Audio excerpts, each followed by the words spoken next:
The Illuminate Arts and Faith Conference in Chattanooga, Tennessee wants to help you find your tribe. Do you get way too excited about quoting Wendell Berry or C.S. Lewis in conversations with coworkers?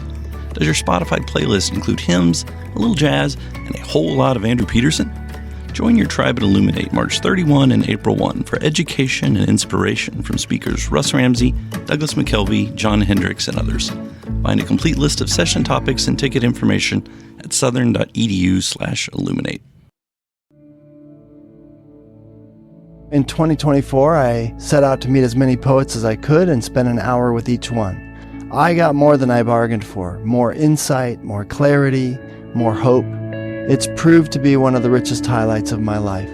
17 writers, 17 deeply human conversations that made me sit up and pay attention. Franz Kafka once said, if the book we're reading doesn't wake us up with a blow to the head, what are we reading for? A book must be the axe for the frozen sea within us.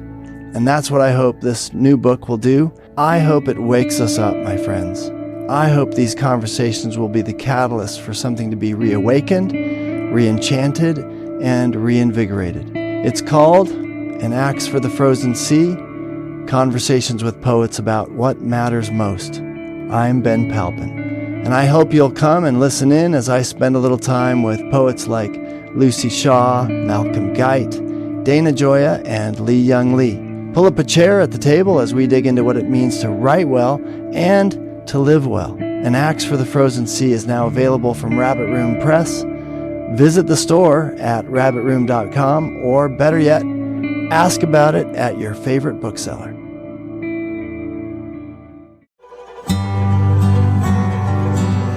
Welcome to the Habit Podcast, conversations with writers about writing. I'm Jonathan Rogers, your host.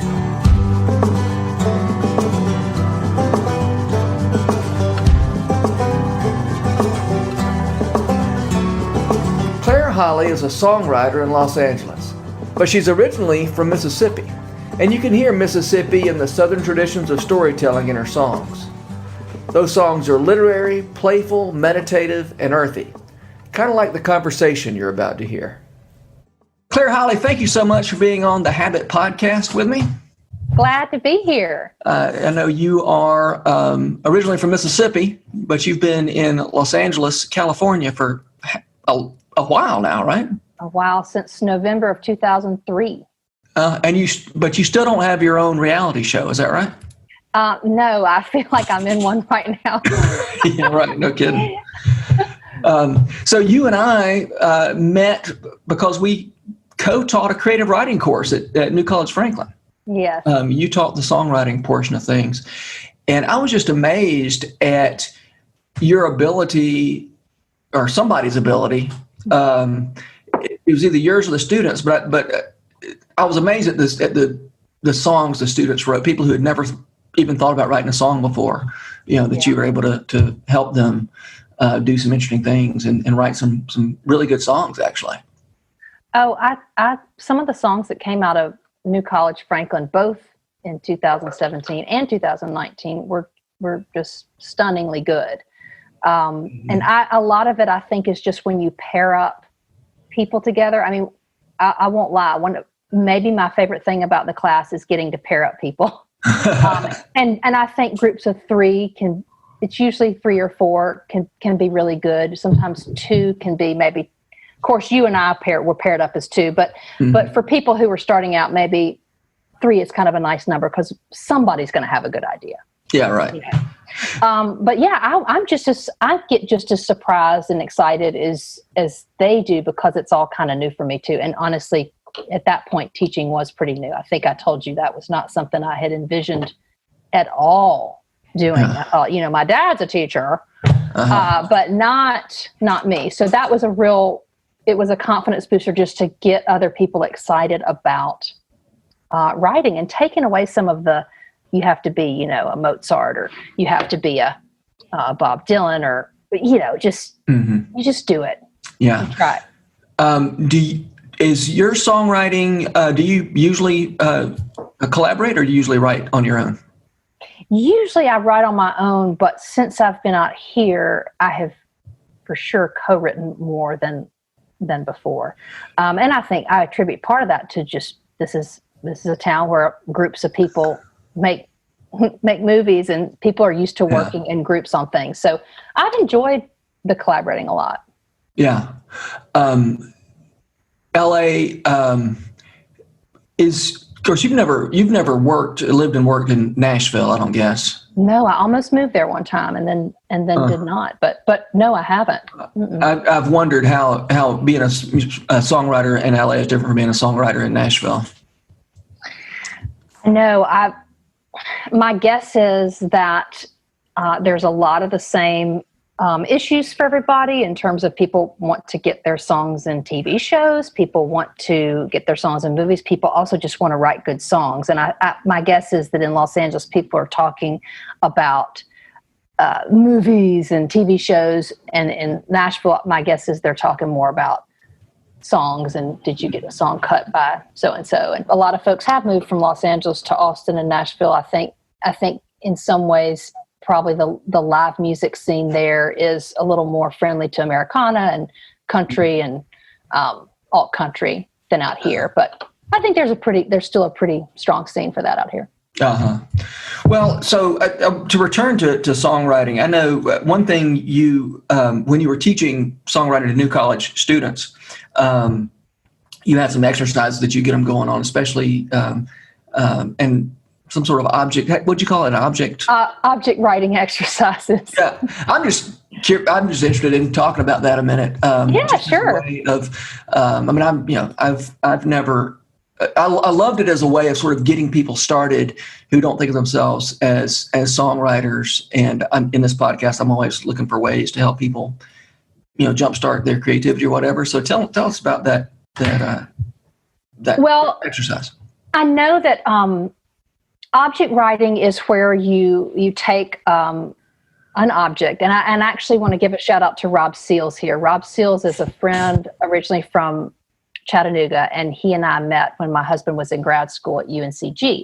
And Rob is a poet and a songwriter and producer, and he started a school called the Los Angeles Songwriting School, which is actually in Burbank. But I said, Rob, I'd love to attend your Roots songwriting class, which is kind of his brainchild, and it's just a wonderful class. And so I saw him do this, and he's not the only one that's done it. A guy named Pat Pattison in a book called Writing Better Lyrics talks about object writing, I believe. But Rob would put several, like 6 or 7, objects in the middle of the room, and each student was supposed to just take one. And it wasn't as though people fought over there, but sometimes you wanted the same one as somebody else and you had to go for your second best. But, it might be a pencil or a stick of deodorant or a necklace or any number of things, but you had to start writing to this object. And first what you would do is you would say, if I'm holding this Sharpie here, I'd say, Sharpie, you are so black. Your cover is on your, you've got your lid on, can I, et cetera. And you don't know what's going to come out. I actually encourage students to use handwriting because they don't get a chance to use the delete button on their laptop. So you write like that for 10 minutes. And then afterwards you go around and you find 1 or 2 lines that just maybe speaks to you in some way. And then the second exercise is you write from the object point of view to you. What would this marker, say to me? Well, why haven't you washed your hair today? Or, could you please change shirts, or, just something. And so you start to realize that it really is conveying more about the person doing the writing than it is the object. Because if 20 different people would take this black pen and say 20 different things, now there may be some similarities, but and we talked about this earlier, Jonathan. I mean, that is not normally the way that I get songs written, but I think it's a really great way to get the juices flowing in kind of a group setting with some of whom who've never tried that writing songs before. Actually, Willie Nelson's song "Hello Walls" is basically an object song. He was, now I can't remember who his publisher was, but basically locked him in a room and said, "Don't come out here until you've written a song." He was way behind on something, And so he just said, "Hello, walls." Started, "Hello, hello," and Yes. and I think that might have been his first hit. I guess I wasn't prepared to tell that story. Obviously, I don't know the details. But That's just enough. That is just enough. And I mean, lately I feel so much more. If I can I'm going to sound so LA. I feel so much freer right now. But I'm sorry, and I'm not in some hippy dippy outfit right now. I'm really wearing a blue dress. But I started playing piano, and that has opened up songwriting to feel. I'm a little less precious about it. I'll try to write a song, in 15 minutes. My nephew was kind of not feeling good the other day. So I was like, I'm just going to get this ukulele and I'm going to write him a song to cheer him up. And I didn't overthink it. And so I really am a firm believer in kind of the quantity, just trying to write songs and not being so focused on the one. Write as much as you can. And I know that I want to allow that people have different styles. And my husband, for instance, has been working on, this novella, and that's what he works on. And I just like to have different things going. I think this was from Art and Fear, which is a book you introduced me to, actually. The idea of you can tell me if you remember this. Somebody who taught a pottery class. Yes. Okay, why don't you tell the story? Oh, no, you go. No, I want you to tell the story because you're the interviewee. Well, I actually went, this is a book called Art and Fear by David Bales and Ted Orland. And Ted Orland is a photographer, and I maybe David Bales, I'm not sure, but he may be a ceramic artist. So this is a chapter called Fears About Yourself. I think this is just a wonderfully practical book. Did you have this queued up for this interview? I did. Yes, I did, because I wanted to be prepared, Yeah. But the section is on page 29. It's called Perfection. And the ceramics teacher announces on opening day that he was dividing the class into two groups. And group A is going to be judged on quantity. And group B is going to be judged on quality. And so while group B was working so hard on one thing, and they were told to work on one thing and make it be as good as you can, the other group was just trying to churn out the work. And he says, it says, well, came grading time, and a curious fact emerged. The works of highest quality were all produced by the group being graded for quantity. It seems that while the quantity group was busily churning out piles of work and learning from their mistakes, the quality group had sat theorizing about perfection, and in the end had little more to show for their efforts than grandiose theories and a pile of dead clay. I just think that's really, I find that really helpful. So I quote that a lot. And again, that's my defense of the quantity over quality, but it has worked. It's worked okay. Yeah.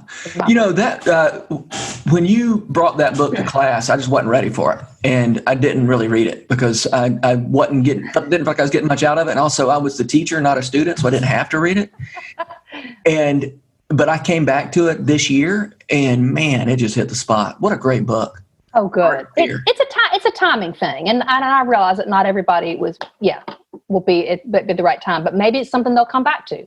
Yeah, right. I'm glad you did. I did. I came back to it because there were moments in it that meant a lot to me, and but the whole thing just felt like a slog at the time. But for whatever reason, I thought it was really great this time. So thank you for your honesty. Thank you for your honesty.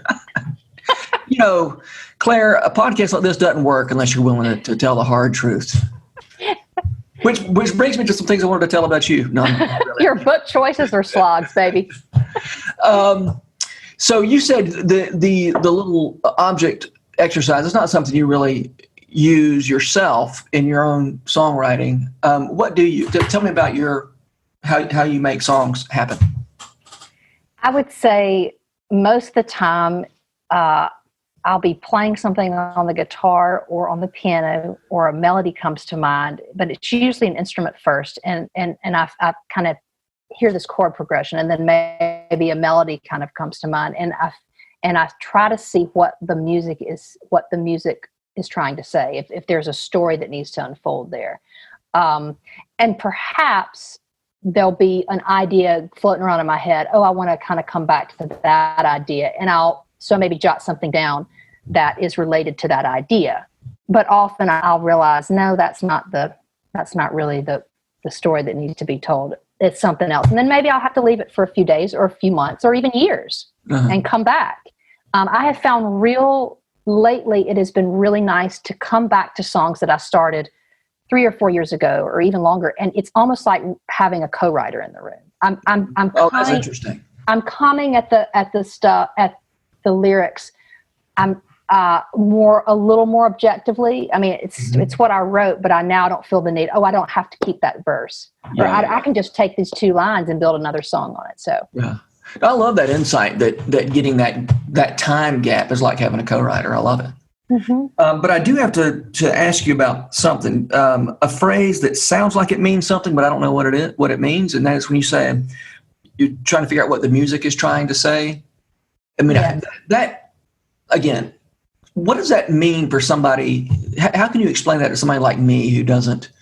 Music is just not my. If I'm not conscious of it being my language, right? I mean, I like music, but I don't really know what you mean when you say music. Trying to say, because you're saying the music leads you to the lyrics, correct? Yes.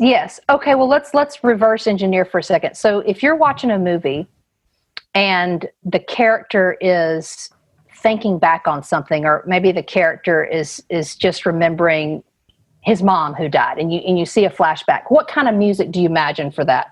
I mean, you can imagine music that wouldn't work, right? Sure. I mean, can you imagine, the surprise symphony working for that? No. I mean, probably not. But then so I think intuitively you probably do know the answer to that. Like if I played you the first 2 kind of the guitar riff for Wedding Day, which is I think I may have used that as an example in the class. It was just this droning, drop, kind of bluesy sound, probably not unlike some kind of blues songs that Lucinda Williams was influenced by, or that Led Zeppelin was influenced by. And I'm going to say Led Zeppelin because my son is completely in a phase of John Bonham is so great. So I've been listening. He's been playing me some of their songs, and they do that kind of thing, to sort of drop D kind of chord. So that I was playing this on the electric guitar, and I just started singing, No Wedding Bells Were Ringing Out. No wedding bells were ringing out. And the story unfolds that was not autobiographical, but it was about a kind of a very maybe dismal, simple wedding. Mm-hmm. And I think if I played you that riff, and maybe we can ultimately get out an instrument and play a few things just to try it. And I gave you a multiple choice, and I said, do you think this song is going to be about a dismal wedding or a circus or blah, blah, blah? And you would make a very good guess. I think you would. Okay. All right. I don't know if that answers your question, but that's kind of what I mean. I mean, I certainly understand that music, has an emotional content, but where does, I mean, so I got that, but where does No Wedding Bells, but what was the line? There are no wedding bells? No wedding bells were ringing out. No wedding bells were ringing out. That was it.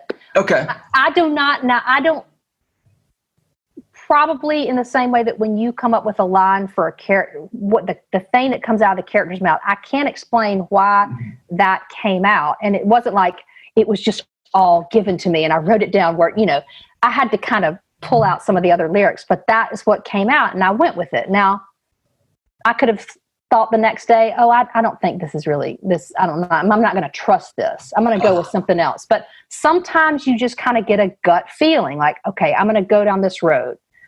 I guess ultimately I can't explain why those. I think it's partly about honesty. Like we were talking about, we got to be honest. Am I singing something that is coming from a place that I want to learn more about? Joe Henry calls it abiding in the mystery. When you're handed some intuitively some line that you don't understand, do you go, no, I don't like that. That's uncomfortable. Or do you sit there and kind of let it come and ask questions about it? Why that come and what's being told here? Yeah, that's interesting. That discomfort is kind of pushing you into the next line or the next. Yeah, Yes. Whatever. And I mean, I think uncertainty can be good, and it can work. It can ultimately work for us when we're working on something, but it's not always comfortable. We don't know where it's going. Yeah. Mary Rose Wood, another Angelino, who was a guest earlier, last year on this podcast. She wrote The Incorrigible Children of Ashton Place. I don't know if you know those books. But she talks about, she practices yoga, and she talks about how a big point of yoga is to get comfortable with being uncomfortable. And that if a yoga position feels good, you're probably doing it wrong. And so, and even in storytelling, think about the importance of imbalance. You're trying to, if your reader is always, or your listener is always looking for an equilibrium, and if you keep them moving forward by not giving them that equilibrium, that discomfort of I want to know what's going to happen next, and if you can withhold that equilibrium until the end, you can keep them moving. That's really good. And what is, I'm quoting my husband, quoting Robert Frost, no surprise for the writer, no surprise for the reader. Like there needs to be this sense that it's surprising you too. And I can almost sense it in my body when I have too much of an agenda and I'm trying to stay in control. There's a certain amount of control. If I'm doing a live stream and I'm completely not prepared, people are uncomfortable. And they need to know that I'm kind of in charge here. At the same time, they want me, as David Byrne would say, to walk across a tightrope and cheer me on. But they need to know that I've done it before. Yeah. And that's just that is a quote stolen right out of his book, How Music Works, which I find is one of the better memoirs. Not that I've read a bunch, but it's really helpful, really practical. That's a real thick white book. It feels like the Bible. I wonder if he told the art director, like, I want people to feel like they are reading the Bible when they read it. Yeah, I've seen that book has been in my house, but I don't know where it is now. So I would like to talk a little bit about, kind of talk a song through.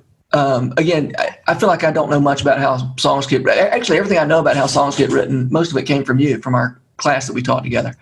And Andrew Peterson probably too. A little bit. Yeah. But can you talk to me about something? I have an idea in my head of a song I want to hear you talk about, but you might have another song that you want to walk through about where it came from and how it took shape. Okay, I'll go on. Could it be something new, or you want something kind of? I don't. Okay, it's up to you. Okay, I will talk about. I'll talk about two. One took a long time, and one took a very short time. Okay. And again, there was that uncertainty. The one that didn't take very long. I was up in Maine and I was reading in Jeremiah 31 where it says, those who will be scattered will be gathered and they will rejoice in the bounty of the Lord. I don't even remember. It probably was the NIV because that was the Bible that my parents gave me. So I'm not exactly sure the translation, but I just thought in the bounty of the Lord had a really nice ring to it. Mm-hmm.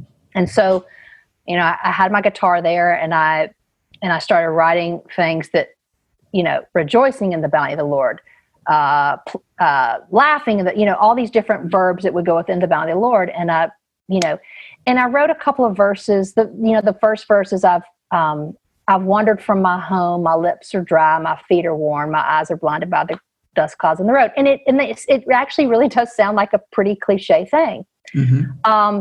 But for some reason, when I played it for, and of course I got the guitar. It was a very simple kind of like, I'll have it here. It was just, I capoed on the 5th fret.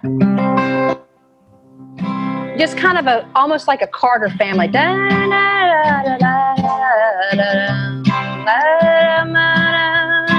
I'm believing in the bounty of the Lord. Now I thought that was it was an okay song. I didn't really think much of it at all. And at the time, this was 1998. 20 something years ago. Wow. I was recording a CD of hymns, and maybe that's why I was trying to write a hymn, because I'd been listening to a bunch of them. And so I took this song to John Plymel in the studio, and he's like, no, I think that's pretty good. And we brought in a mandolin player and an upright bass player, and something happened when we recorded it with those two guys.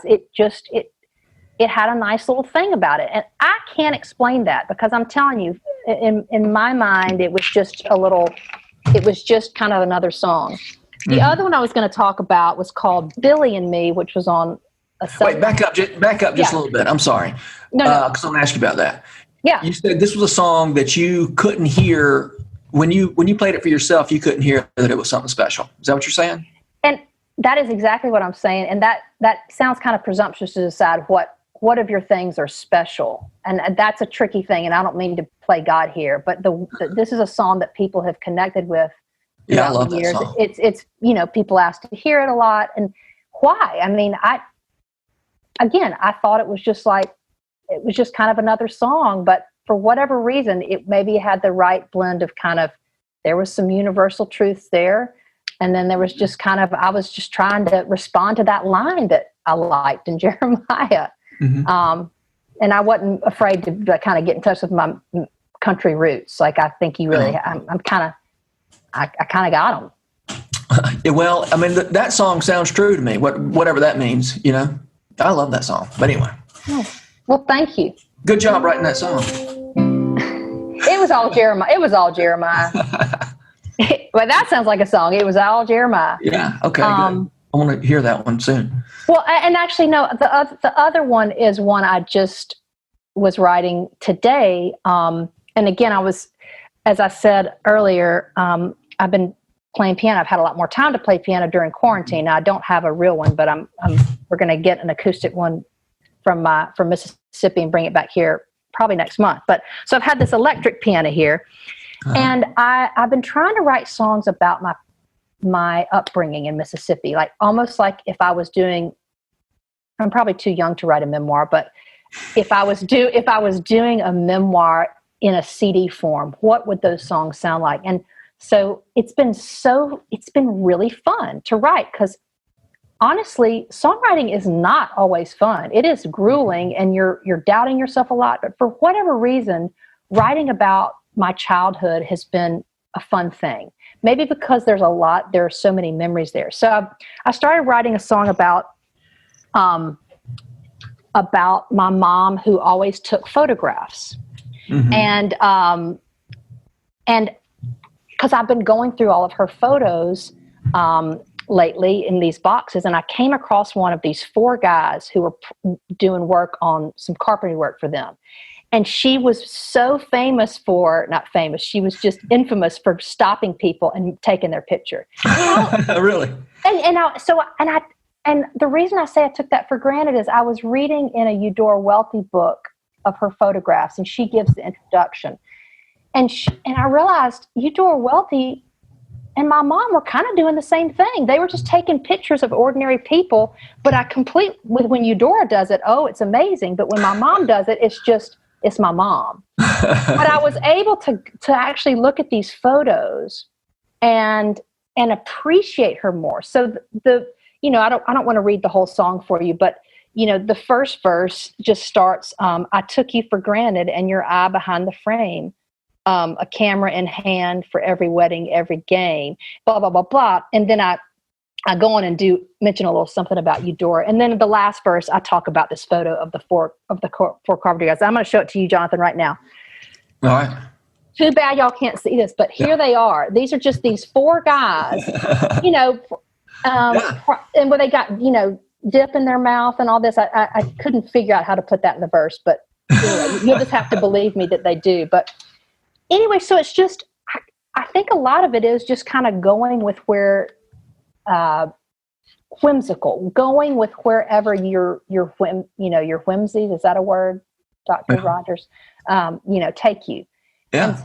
I just love that idea of your mom taking pictures and stopping people and making them slow down and say, I don't know if you think hey, 4 guys, I don't know if you think anything you're doing here is special, but I want to commemorate this.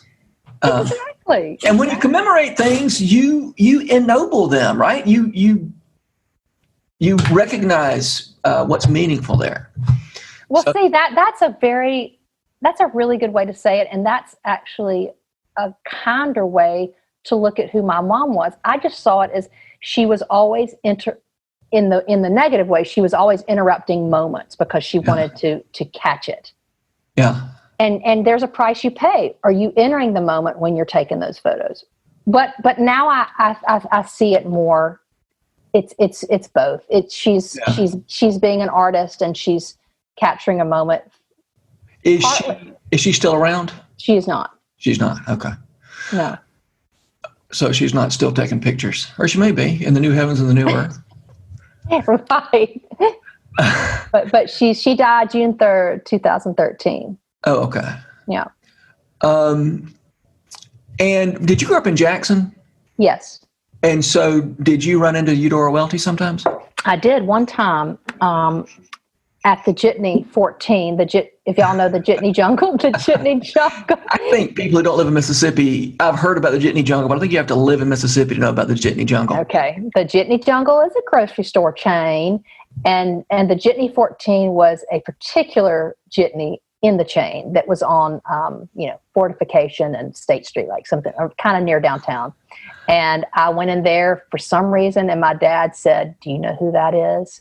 And I said, "Uh-huh." and what I just remember was how tall she was, or how really she seemed to me very tall, but that may have been because I just, she has a large presence, but ironically, she was very just herself. And it wasn't like she was surrounded by people trying to get her autograph, or she wasn't, there with sunglasses on and, incognito. She was just getting some food like anybody else. A friend of mine was at the Green Hills Kroger buying a birthday card for her husband. And also in the aisle was Alison Krauss. And she said, "Well, my husband loves Alison Krauss." So she said, "Alison Krauss, could you sign my husband's birthday card?" So that year he got his birthday card was signed by his wife and Alison Krauss. How did Alison react to that? Was she? Oh, she was apparently very friendly about it. Very, very welcoming of oh my goodness. Isn't that sweet? That's a great story. Yeah. Yeah. All right. So,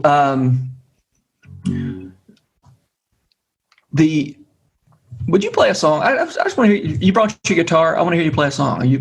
If you're all right with that. Well, oh, sure. And I did want to say that I like that. Should I play the song that we wrote, or should I just play? Sure. I don't know. Let's see. I remember it. All right, y'all. Here we go. This is a song that I wrote with Jonathan Rogers. And I have to say, my dad he's no longer living. He would have loved this song. Loved it. And if I mess it up, it is not Jonathan Rogers' fault. So I want to just say that Jonathan gave me like 18 verses or something. Or like, we're going to write about timber rafters. I said, okay. It's amazing that there's not a whole genre of timber rafting ballads, as far as I'm concerned. Maybe we should do a whole album where you should just invite your Nashville friends and all write timber rafting songs. This is called "The Ferry Keeper's Daughter," and I printed out the lyrics. Okay. There's a wonderful little riff in here that I can't remember, but it was a really hooky riff that I can't remember now. But when I record it, I'll do it. Ice and cloud, the bottomlands, along the river green. He loved the ferry keeper's girl. He called her Sweet Eileen. When he asked Eileen to marry him, she turned her head aside. You're too poor and I'm too young, I cannot be your bride. So Isom joined the timber crew some 30 miles upstream. He worked and drank, tried not to think about the girl Eileen. You got time on a timber raft, the thing won't stand a thing. And Isom found that all his thoughts went back to sweet Eileen. She must be a mother now, be somebody's wife. And so our son resigned himself to the timber rafters life. And then one year the waters rose and Isom rode downstream. He passed the ferry landing, and there he saw Eileen. She stood alone on the riverbank, a lonesome look in her eye. But the rushing water rolled him along, and he disappeared out of sight.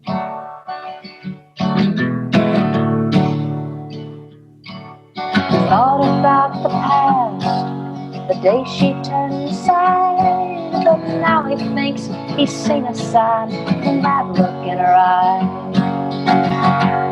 So he floated to the sawmill beside the salty sea. He sold his raft and took the cash and headed back upstream. She was standing at the landing like a timber rafter's tree. He said, if you ain't married, dear, come away with me. She cried and said, oh, Isom, I'm not young anymore. He said, it don't matter none, 'cause honey, I ain't poor. And then there's a really cool instrumental that'll end the song. We'll hear it another time. Oh, I love it. Thank you, Claire. That's so good. Thanks for bringing that to life. I have to say, I kind of like when it says, and so Isom. And so Isom resigned himself. It's not often that you get to use the word Isom. That's right. Well, I mean, it was about 13 stanzas too short, in my opinion. But other than that, that was really good. All right. So I forgot to warn you about this question, but I always end these conversations with this question: who are the writers who make you want to write? Eudora Welty, for sure. Yeah. And can you tell me about that? What about Eudora Welty makes you want to sit down and write something? She has this, to me, wonderful combination of being hilarious and very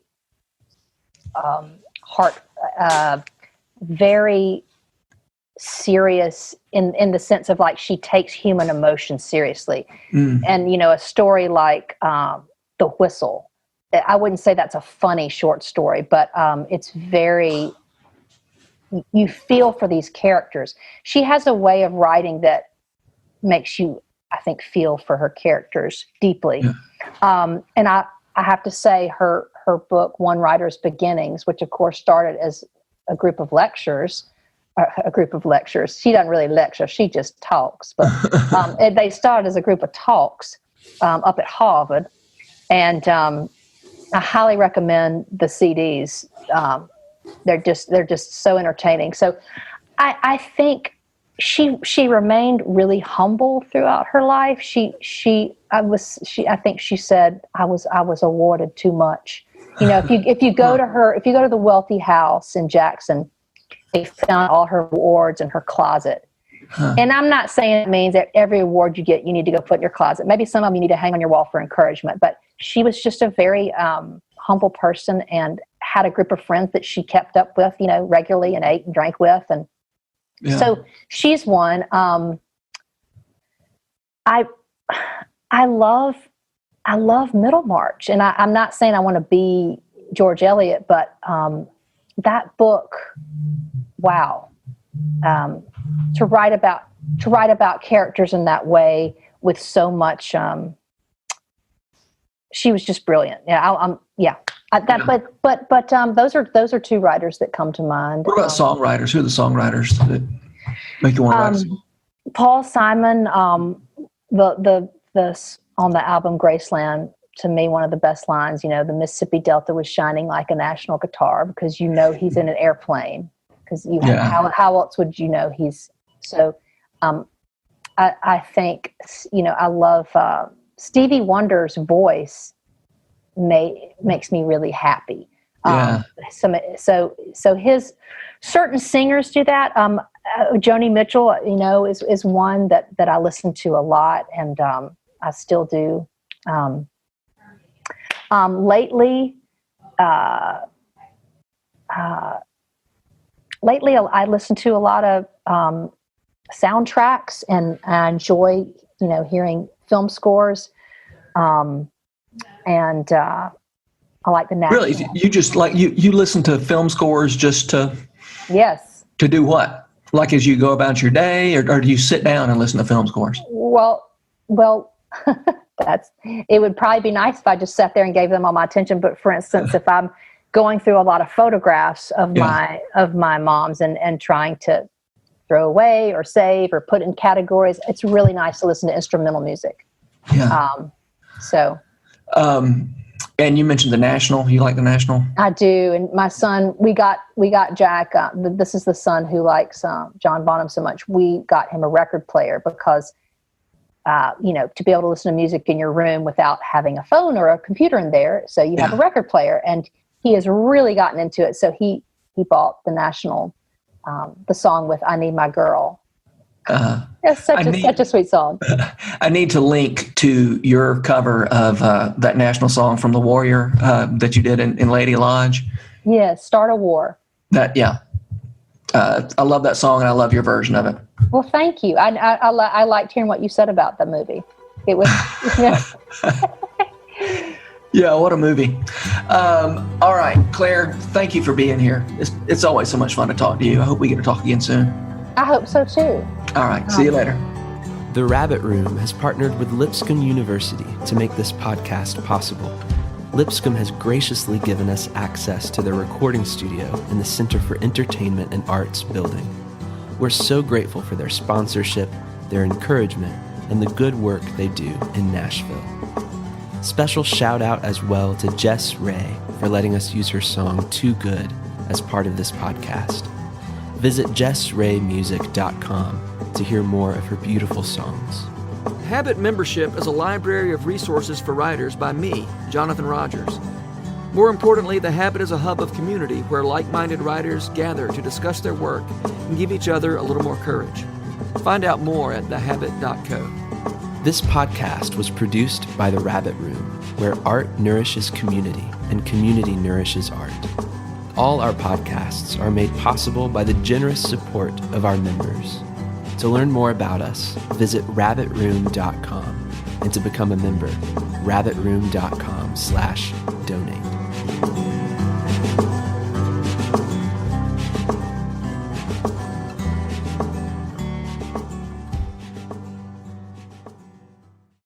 If you've enjoyed this podcast episode, consider joining the Rabbit Room membership.